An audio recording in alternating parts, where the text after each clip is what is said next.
الحمد لله نحمده ونستعينه ونستغفره ونؤمن به ونتوكل عليه ونعوذ بالله من شرور أنفسنا ومن سيئات أعمالنا من يهده الله فلا مضل له ومن يضلله فلا هادي له وأشهد أن لا إله إلا الله وحده لا شريك له ونشهد أن سيدنا وحبيبنا ومولانا محمدا عبده ورسوله الذي أرسله بالحق بشيرا ونذيرا وداعيا إلى الله بإذنه وسراجا منيرا أما بعد فقد قال الله تبارك وتعالى في كلامه المجيد والفرقانه الحميد أعوذ بالله من الشيطان الرجيم بسم الله الرحمن الرحيم إن المسلمين والمسلمات والمؤمنين والمؤمنات وقال النبي الأمين صلى الله عليه وسلم كل أمتي يدخلون الجنة إلا من أبى قيل من أبى يا رسول الله قال من أطاعني دخل الجنة ومن عصاني فقد أبى أو كما قال النبي صلى الله عليه وسلم কোটি টাকার মালিক দেখো অভাব হয় না দূর গরিব ঘুমাই আরাম করে মন্দা বাহাদুর ফেরাউনের লাশটা দেখো ফেরাউনের লাশটা দেখো মিশর জাদু ঘরে খায় না মাটি মশা মাছি সবাই ঘৃণা করে ঠিক না বেটি হৃদয় থাকিতে যার নম্রতা সদাই রহমত আসিবে সেথা প্রভুর অদাই ভোগ বিলাসের বাড়ি গাড়ি ভোগ বিলাসের বাড়ি গাড়ি পড়ে রবে সব থাকতে সময় স্মরণ করো আল্লাহ আমার রব থাকতে সময় স্মরণ করো আল্লাহ আমার রব লিল্লাহে তাকবীর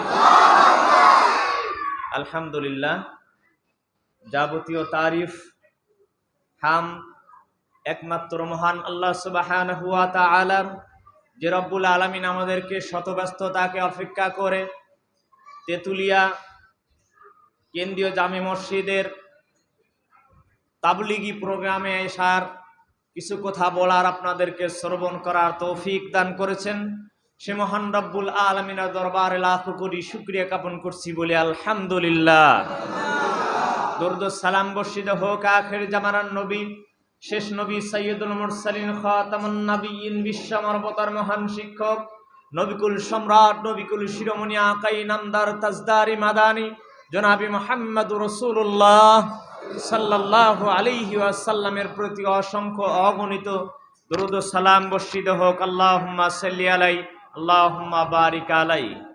উপস্থিত আজকের সভার সম্মানিত সভাপতি, প্রধান অতিথি, আমন্ত্রিত ওলামায়ে কেরাম, সামনে উপবিষ্ট ইসলাম প্রিয় তাওহীদি মুসলিম ভাই, পর্দা থেকে সুন্নি ওয়ালি আমার মা ও বোনেরা, আজকে আমি আপনাদের সামনে পবিত্র কোরআনুল কারীম থেকে সূরাতুল আহজাবের ৩৬ নম্বর আয়াতের কিছু অংশ পেশ করেছি। উল্লেখিত আয়াতকে সামনে রেখে সংক্ষিপ্তভাবে গুরুত্বপূর্ণ তত্ত্ববহল বিবরণের চেষ্টা পাবো ইনশাআল্লাহ। ওমা তৌফিকি ইল্লা বিল্লাহ, সুবহানাকা লা ইলমা লানা ইল্লা মা আল্লামতানা। আলোচনা এতক্ষণ পর্যন্ত গরম গরমে শুনেছি, ঠিক না বেটি? ঘুম তো নাই কারো নাকি? আচ্ছা, চেষ্টা করি চোখে একটু জল আনার জন্য। আল্লাহ কবুল করুক, বলেন আল্লাহুম্মা আমিন। আদর্শবান নারী পুরুষের কিছু গুণ আল্লাহ সুবহানাহু ওয়া তাআলা এই আয়াতের ভিতরে উল্লেখ করেছেন। আমি বেশিক্ষণ কথা বলবো না, কথা অনেক হয়েছে আলহামদুলিল্লাহ। আমাদের সভাপতি সাহেব প্রধান অতিথি গুরুত্বপূর্ণ আলোচনা করছিলেন, আমরা শুনছিলাম মনোযোগ সহকারে। আল্লাহ রাব্বুল আলামিন এগুলো যাতে আমাদের জীবনে বাস্তবায়ন করার আল্লাহ তৌফিক দান করুক, বলেন আমিন। আল্লাহ বলছেন, ইন্নাল মুসলিমিনা ওয়াল মুসলিমাতি ওয়াল মুমিনিনা ওয়াল মুমিনাত। আসমানের নিচে জমিনের ওপরে আদর্শবান নারী যারা হবে, আদর্শবান পুরুষ যারা হবে, তাদের গুণের ব্যাপারে আল্লাহ রাব্বুল আলামিন সর্বপ্রথম যেটা বললেন, মুসলিম হতে হবে। একজন মুসলমান নিজেকে মুসলিমের পরে মুসলিম সমাজে জন্ম নিয়েছি, নিজেকে মুসলিম বলে দাবি করি, অথচ আল্লাহ রাব্বুল আলামিন বলছেন, ইয়া আইয়ুহাল্লাযীনা আমানুত্তাকুল্লাহ হাক্কা তুকাতিহি ওয়া লা তামুতুন্না ইল্লা ওয়া আনতুম মুসলিমুন। আল্লাহ রাব্বুল আলামিন পৃথিবীর বুকে যারা ঈমান এনেছে তাদেরকে ডেকে বললেন, ইয়া আইয়ুহাল্লাযীনা আমানু, হে পৃথিবীর ঈমানদার মুত্তাকিন পরহেজগার লোকেরা, যারা আল্লাহর প্রতি ঈমান আনয়ন করেছো, আখিরাতের প্রতি ঈমান এনেছো, জান্নাতের প্রতি ঈমান এনেছো, জাহান্নামের প্রতি যারা ঈমান এনেছো, আল্লাহ তাদেরকে ডেকে বললেন, হাক্কা তুকাতিহি, ভয় করার মতো ভয় করো, ওয়ালা তামুতুন্না, মৃত্যুবরণ করিও না, ইল্লা ওয়া আনতুম মুসলিমুন, যতক্ষণ পর্যন্ত মুসলমান না হবে। আল্লাহর কোরআনের আয়াত স্পষ্ট প্রমাণ করে, মুসলমানের ঘরে জন্ম নিলেই মুসলিম হওয়া যায় না। মুসলিম হতে হলে রব্বুল আলামিনের বিধান, বিশ্ব নবী আখিরি জামানার পয়গম্বর জনাবে মুহাম্মদ রাসূলুল্লাহ সাল্লাল্লাহু আলাইহি ওয়াসাল্লামের চরিত্র আদর্শ নিজের জীবনে বাস্তবায়ন করলেই পরিপূর্ণ মুসলিম হওয়া যায়, বলেন ঠিক না বেঠি? আমরা মুসলমানের ঘরে জন্ম নিয়েছি, মুসলিম সমাজে জন্ম নিয়েছি, নিজেকে মুসলিম বলে দাবি করি, অথচ আসলে কি আমরা মুসলিম? সালাত আদায় করি না, আল্লাহর বিধান মানি না, কোরআন তেলাওয়াত করি না, বড়দেরকে সম্মান করি না, ছোটদেরকে স্নেহ করি না, মানুষকে মানুষ বলে মনে করি না। আল্লাহ রাব্বুল আলামিন বলেছেন, তুমি নিজেকে মুসলিম বলে যতই দাবি করো, কখনোই তুমি মুসলিম হিসেবে আল্লাহ রাব্বুল আলামিনের দরবারে উঠতে পারবে না, বলেন নাউজুবিল্লাহ। সংক্ষিপ্তভাবে শেষের দিকে চলে যাই। ২ নম্বর গুণ আল্লাহ রাব্বুল আলামিন বলছেন, ওয়াল মুমিনিনা ওয়াল মুমিনাত, আদর্শবান নারী পুরুষের ২য় নম্বর গুণ, তারা মুমিন হবে। মুমিন পুরুষ, মুমিন নারী, যারা মুমিন তাদের ব্যাপারে আল্লাহ বলছেন, ইন্নামাল মুমিনুনাল্লাযীনা ইযা যুকিরাল্লাহু ওয়াজিলাত কুলুবুহুম ওয়া ইযা তুলিয়াত আলাইহিম আয়াতুহু যাদাতুহুম ঈমান। আল্লাহ রাব্বুল আলামিন ডেকে বলছেন, তারাই প্রকৃতপক্ষে মুমিন। তারা কারা? আল্লাহ রাব্বুল আলামিনের জিকির যেখানে করা হয়, সুবহানাল্লাহ বলা হয়, আলহামদুলিল্লাহ বলা হয়, আল্লাহু আকবার বলা হয়, যারা মুমিন, যারা মুত্তাকিন, যারা পরহেজগার, আল্লাহর জিকির শোনার সাথে সাথে তাদের অন্তর ভয়ে কেঁপে ওঠে, বলেন সুবহানাল্লাহ। আল্লাহকে ডাক রে বান্দা, আল্লাহকে ডাক, আল্লাহকে ডাকতে ডাকতে জীবন চলে যাক রে বান্দা, আল্লাহকে ডাক। যখন তোমারও কেউ ছিল না তখন ছিলেন তিনি কে? আবার তোমারও কেউ থাকবে না তখন থাকবেন তিনি। যখন তুমি ছোট্ট ছিলে, দাঁত ছিল না মুখে, তরল খাবার দিলেন আল্লাহ মায়ের বুকেতে। সেই আল্লাহ রে কেমনে ভুলে থাকো, আমার বুঝে আসে না রে বান্দা, আল্লাহকে ডাক, আল্লাহকে ডাক রে বান্দা, আল্লাহকে ডাক। লিল্লাহে তাকবীর। বলছিলাম আল্লাহ বলছেন, ওয়া ইযা তুলিয়াত আলাইহিম আয়াতুহু যাদাতুহুম ঈমান। ঘন ঘন তাবলীগের প্রয়োজন নাই। সমাজে এক শ্রেণীর মানুষ রয়েছে, এই হ্যাম্বেলটা দেখলে তাদের মাথায় জ্বর উঠে যায়, বলেন ঠিক না বেঠিক? আমরা প্রতি মাসে একদিন তাকবীর করি, এটা কোরআন সম্মত নয়। বিশ্ব নবী জনাবে মুহাম্মদুর রাসূলুল্লাহ সাল্লাল্লাহু আলাইহি ওয়াসাল্লাম প্রত্যেক দিন ফজরের সালাতের পরে তাবলীগ করতেন, বলেন ঠিক না বেঠিক? সমাজের মধ্যে এক শ্রেণীর মুনাফিক মার্কা লোক আছে, বলে এত প্রতি মাসে ঘন ঘন তাবলীগের কি প্রয়োজন, এই তাবলীগ দিয়ে মানুষ হেদায়েত হয়, বলে কি বলে না? অথচ আল্লাহর নবী প্রতিদিন তাবলীগ করতেন, প্রতিদিনই করতে হবে, এটাই কোরআন সুন্নাহ প্রমাণ করে। আর মাসে একদিন তাবলীগ হবে, এটা নিয়ে বিরোধিতা। এত তাবলীগের কি দরকার, খালি খাওয়ার আয়োজন, আর এই আয়োজন ভোক্তা আইনের টাকা বসে দিতে হয়, বিভিন্ন ধরনের কথা। এরাই মুনাফিক। এরাই কি? মুনাফিক। ইন্না, আল্লাহ রাব্বুল আলামিন বলছে, ইন্নাল মুনাফিকিনা ফিদ দারকিল আসফালি মিনান নার। এই মুনাফিক গুলো জাহান্নামের সর্বনিম্ন থাকবে, বলেন নাউজুবিল্লাহ। আল্লাহ রাব্বুল আলামিন এটাই বলছেন, কারা মুমিন, ওয়া ইযা তুলিয়াত আলাইহিম আয়াতুহু যাদাতুহুম ঈমান। আল্লাহ রাব্বুল আলামিন ডেকে বলছেন, পৃথিবীর মানুষ তারাই মুমিন, তারাই মুত্তাকিন, তারাই পরহেজগার, যারা কোরআনের আয়াত শুনবে, কোরআন হাদিসের আলোচনা হবে, সেখানে দৌড়িয়ে যাবে। আল্লাহর কোরআনের আয়াত শোনার সাথে সাথে ঈমানদার ব্যক্তির ঈমান বৃদ্ধি পেতে থাকবে, বলেন সুবহানাল্লাহ। যারা মুমিন হবে তারা কোরআন শুনতে ভালোবাসবে, কোরআন হাদিসের আলোচনা হলেই তারা সেখানে উপস্থিত হবে, তারাই প্রকৃতপক্ষে মুমিন, বলেন সুবহানাল্লাহ। অতএব কোরআন হাদিসের আলোচনা বেশি বেশি শুনতে হবে, নিজের জীবনে বাস্তবায়ন করতে হবে। আল্লাহ রাব্বুল আলামিন আদর্শবান নারী পুরুষের গুণের ভেতরে বলছেন, ওয়াস-সাবিরিনা ওয়াস-সাবিরাত।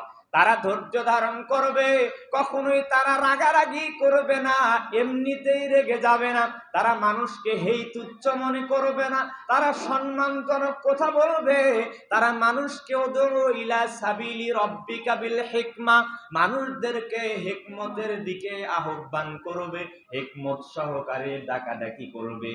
বিশ্বনবী জনাবে মুহাম্মদুর রাসূলুল্লাহ সাল্লাল্লাহু আলাইহি ওয়াসাল্লামের সাহাবী বেলাল রাদিয়াল্লাহু তাআলা আনহুর কথা আপনারা শুনেছেন। সাহাবীরা নিজের জীবনে কত ধৈর্য অবলম্বন করত।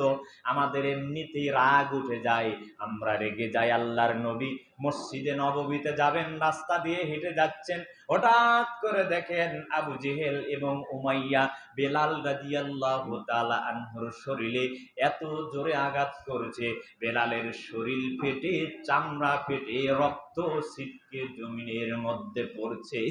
আল্লাহর নবী নিজেকে ধরে রাখতে পারলেন না, কিছুই বলতে পারছেন না। বন্যালের লালের মতো পানি ঝরঝর করে জমিনে পড়ছে। মসজিদে নববীতে গিয়ে ডাক দিলেন, আবু বকর, ওমর, ওসমান, কই তোমরা কি পারবে আমার বেলালকে আবু জেহেল এবং উমাইয়ার কাছ থেকে আজাদ করে নিয়ে আসতে? আবু বকর দাঁড়িয়ে গেলেন, ইয়া রাসূলুল্লাহ, ইয়া হাবিবাল্লাহ, আমি আবু বকর আপনাকে ওয়াদা দিচ্ছি, বেলালকে আবু জেহেলের কাছ থেকে, উমাইয়ার কাছ থেকে আজাদ করে নিয়ে আসবো। বলেন সুবহানাল্লাহ। আবু বকর দৌড়িয়ে চলে গেলেন, বেলালের সামনে উপস্থিত। বেলাল বলছে, আবু বকর, ওমর, ওসমান, আলী, ভাই তোমরা এখনই আমাকে আজাদ করিও না।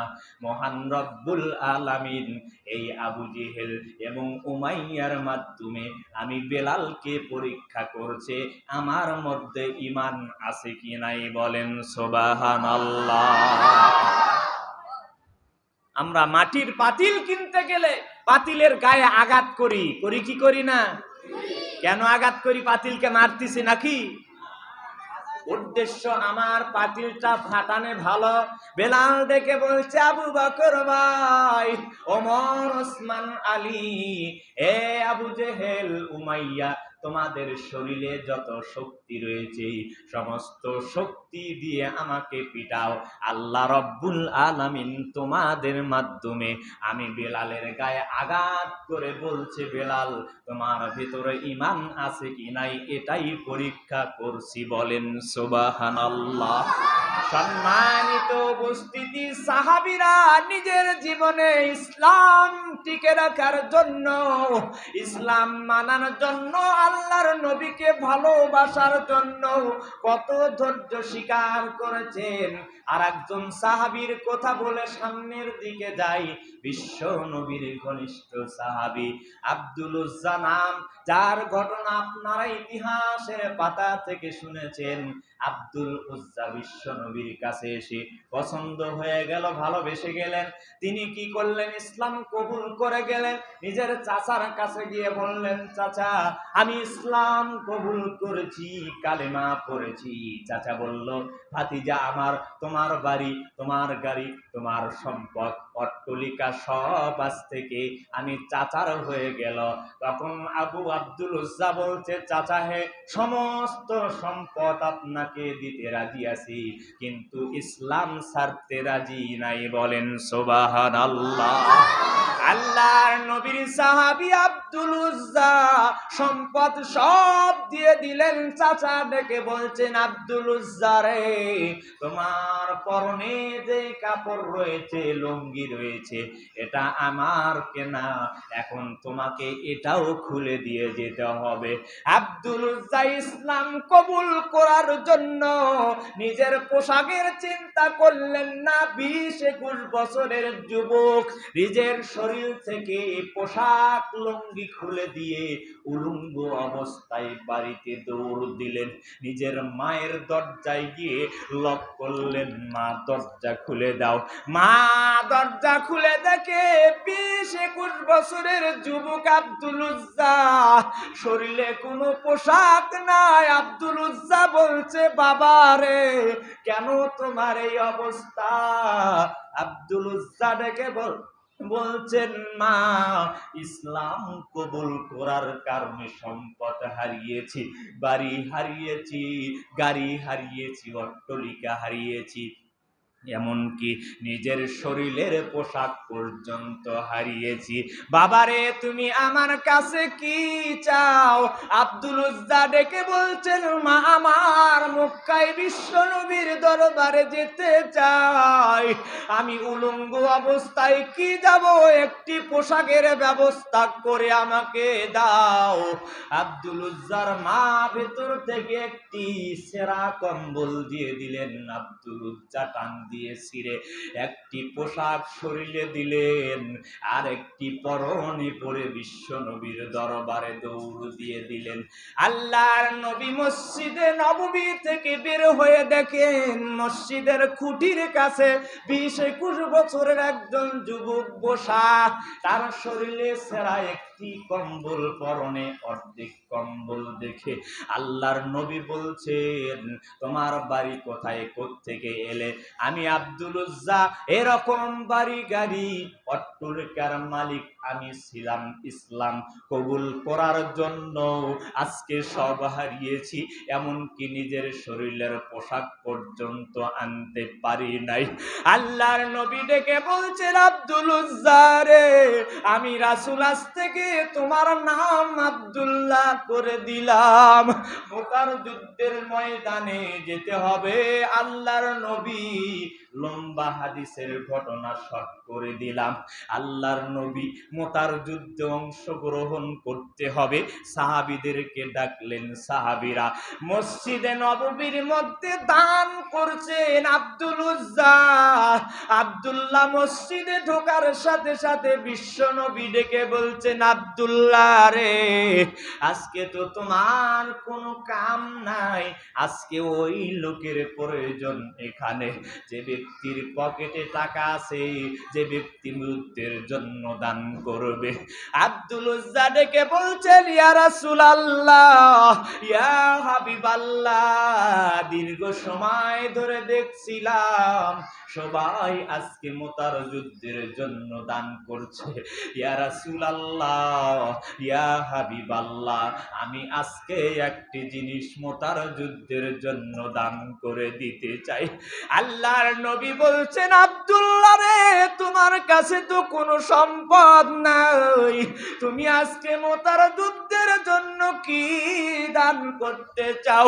আব্দুল উজ্জা, আব্দুল্লাহ মসজিদে নববীর ভিতরে ঢুকে বলছেন, ইয়া রাসূলুল্লাহ, ইয়া হাবিবাল্লাহ, আজকে মুতার যুদ্ধের জন্য আমি আব্দুল্লাহ আমার জানটা বিলিয়ে দিতে চাই। বলেন সুবহানাল্লাহ। আল্লাহর নবীর সাহাবীরা ইসলামের জন্য, যুদ্ধের ময়দানের জন্য বাড়ি দিলেন, গাড়ি দিলেন, অর্থ সম্পদ দিলেন, নিজের শরীরের পোশাক দিয়ে দিলেন, তাও ক্ষান্ত হননি, নিজের জানটা পর্যন্ত যুদ্ধের জন্য দিয়ে দিলেন। আল্লাহর নবী ডেকে বলছেন, রব্বুল আলামিন, দুহাত আসমানের দিকে তুলে, রব্বুল আলামিন, আজকে মুতার যুদ্ধের কাফের মুশরিকদের জন্য আমি রাসূল আব্দুল্লাহর জানকে, রক্তকে হারাম করে দিলাম। বলেন সুবহানাল্লাহ। আব্দুল্লাহ ডেকে বলছেন, ইয়া রাসূলুল্লাহ, ইয়া হাবিবাল্লাহ, আমি কি দোয়া করলাম, কি চাচ্ছিলাম, আপনি কি দোয়া করলেন? আমি চাচ্ছিলাম আজকে মুতার যুদ্ধে অংশগ্রহণ করে আমার জানটা বিলিয়ে দিব।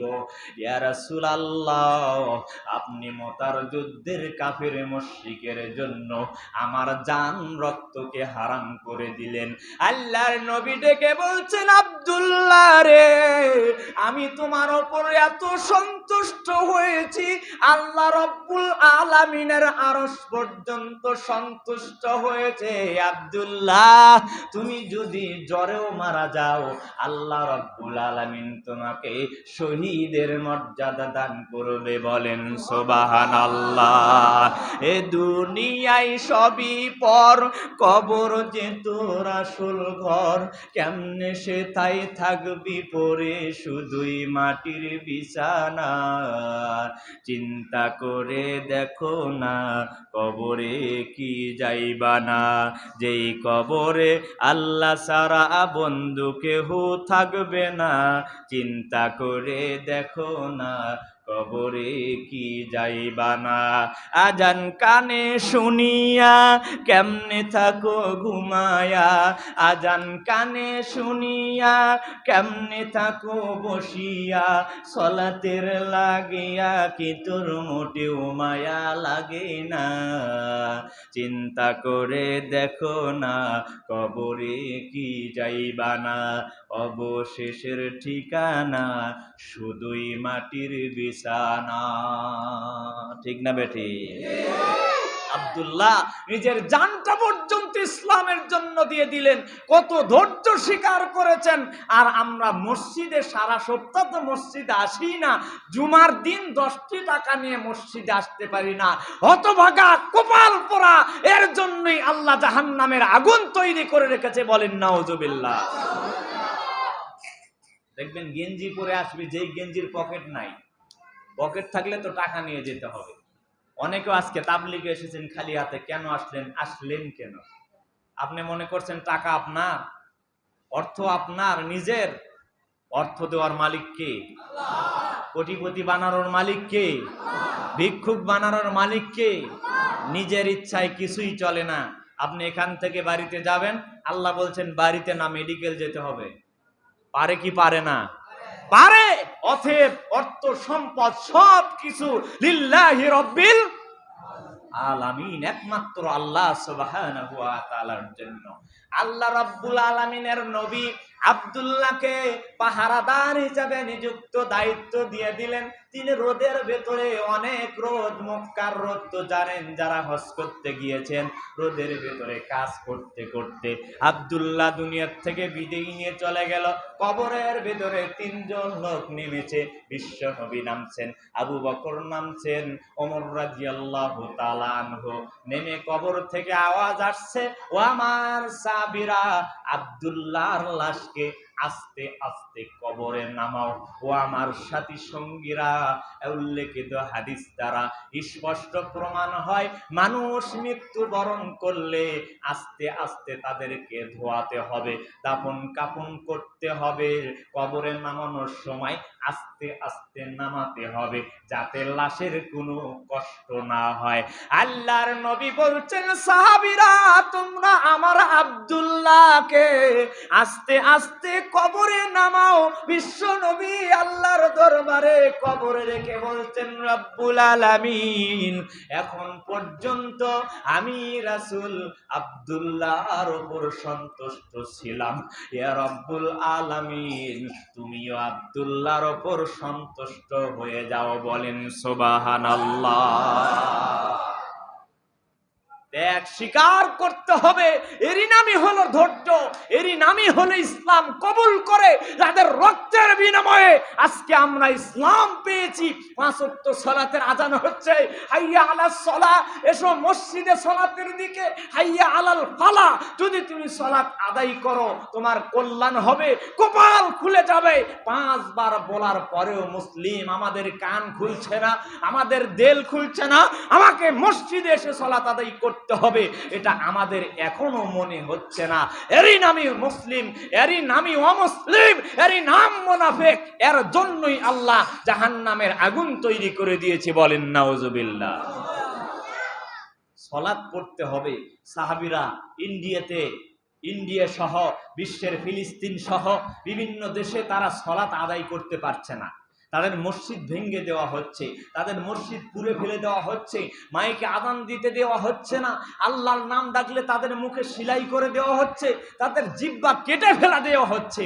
আর আমরা এত সুন্দর পরিবেশ পাওয়ার পরেও আযান হয়ে গেলে মসজিদে আসতে পারি না।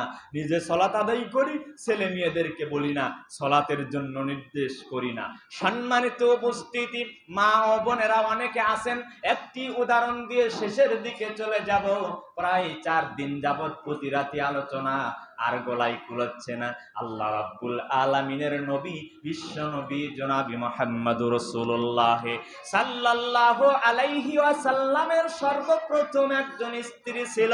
মা ও বোনেরা যারা আছেন কান খাড়া করে দেন, মনোযোগ সহ কথা না বলে 2 মিনিট আলোচনাটি শোনেন। আল্লাহর নবীর বিবাহ বন্ধনে আবদ্ধ হয়ে গেল 25 বছরের যুবক, 40 বছরের মেয়ে আম্মাজান খাদিজা রাদিয়াল্লাহু তাআলা আনহুর সাথে। লম্বা ঘটনা সংক্ষেপ করছি। মা, আপনাকে বলছি, আপনি অনেক বড় পাষাণ হৃদয় হয়েছেন, আপনার হৃদয় গলে না, আপনি সালাত আদায় করেন না, আপনার মেয়েকে সালাতের জন্য বলেন না, আপনি মসজিদে খালি হাতে আসেন, দান সদকা করেন না। খাদিজা রাদিয়াল্লাহু তাআলা আনহার বিবাহ হয়ে গেল বিশ্ব নবীর সাথে। আল্লাহর নবী বিবাহর রাত্রিতে কান্নাকাটি করছেন, আল্লাহর নবী কাঁদছেন। খাদিজা এসে দেখেন বিশ্ব নবী ঘরের ভেতরে কাঁদছেন। খাদিজা বললেন, মুহাম্মদ সাল্লাল্লাহু আলাইহি ওয়াসাল্লাম, আপনি কাঁদছেন তার কারণ আমি 40 বছরের বুড়ি আর আপনি 25 বছরের যুবক। আল্লাহর নবী বলছেন, খাদিজা রে, এই কথা বলে তুমি আমাকে অপমান করবে না, লাঞ্ছনা করবে না। খাদিজা ডেকে ডেকে বললেন, মুহাম্মদ, আমি আরব ভূমির মধ্যে সব চাইতে কোটিপতি, আমার চাইতে ধনী আরবের বুকে আর কেউ নাই। আমার খাদিজার অনেক টাকা, আপনি মুহাম্মদ একজন গরিব মানুষ, এই জন্য আপনি কান্নাকাটি করেছেন। মুহাম্মদ আমাদের নবী সাল্লাল্লাহু আলাইহি ওয়াসাল্লাম ডেকে বলছেন, খাদিজা রে, এই কথা বলে তুমি আমাকে শরম দিবে না, লাঞ্ছনা করবে না, আমি এজন্যই কাঁদছি রে খাদিজা। আজকে চিনি তোমার আমার গালে মাথায় কপালে চুমা দিয়ে আমাদের বরকতের জন্য দোয়া করবে। তিনি আমার মা আমেনা পৃথিবীর বুক থেকে চলে গিয়েছেন। ও খাদিজা, জেনে রাখো, যিনি তোমার আমার হাত ধরে সুখের সংসারে দোয়া করবে, বারাকাল্লাহু লাকা ওয়া বারাকা আলাইকা ওয়া জামা বাইনাকুমা ফি খাইর, আমাদের জন্য যিনি দোয়া করে দিবেন তিনি আমার বাবা আব্দুল্লাহ, পৃথিবীর বুক থেকে মৃত্যুবরণ করেছেন। আজকে এই বিবাহ বন্ধনে তারা পৃথিবীর বুকে নাই, আমি মুহাম্মদ এই জন্য কান্নাকাটি করি। বলেন সুবহানাল্লাহ। বলছিলাম, খাদিজা বলছেন, মুহাম্মদ সাল্লাল্লাহু আলাইহি ওয়াসাল্লাম, আপনি কান্নাকাটি করবেন না, আজ থেকে আমার যা অর্থ সম্পদ ছিল সবই আপনাকে দিয়ে দিলাম। আল্লাহর নবী বলছেন, খাদিজা রে, তোমার সম্পদ আমাকে দিও না, আমার বড় অভ্যাস খারাপ। কোথাও মসজিদ তেতুলিয়া যদি হয়, কোথাও মসজিদ মক্কায় যদি হয়, কোথাও মসজিদ তৈরি হয় মদিনায়, তাহলে আমি মুহাম্মাদের বড় অভ্যাস খারাপ, আমার সব সম্পদ ইসলামের জন্য দিয়ে দেই। খাদিজা বলছেন, ইয়া রাসূলুল্লাহ, ইয়া হাবিবাল্লাহ মুহাম্মদ সাল্লাল্লাহু আলাইহি ওয়াসাল্লাম, আমার কোনোই আপত্তি নাই, আমার সব সম্পদ আজকে আপনাকে অক্ষ করে দিলাম, আপনি যেটাই করবেন আমি সেটার উপরেই সন্তুষ্ট। বলেন সুবহানাল্লাহ।